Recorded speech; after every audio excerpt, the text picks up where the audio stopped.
خب تخصصتون؟ بنده قوطی اسپرایت جمع میکنم. چه تعدادی؟ تا الان 12 بار اقدام کردم، 11 بارش اسپرایت در اومد.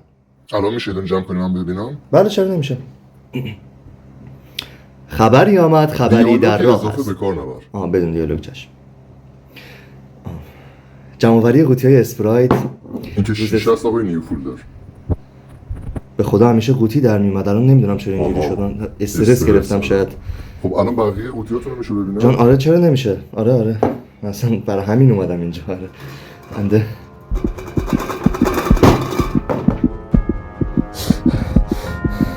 چه بلایی داره سرم میاد.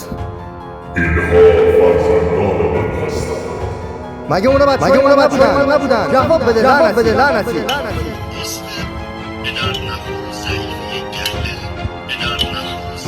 به درد نخور سرگرده. مگه نمیبینی دارم درس میخونم؟ باز چی زد؟ چون من بچه مردم بودم. مهدی توکلی بابت این قضیه بهم اخطار داده بود. اونا رو تو نکشتی، اونا رو من کشتم.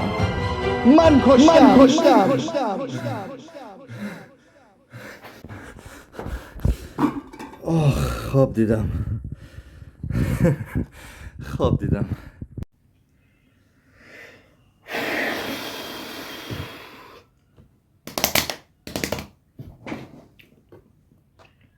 جمع‌آوری قوطی‌های اسپرایت روز 13. جعبه پر شده. یه جعبه بزرگتر میخوام.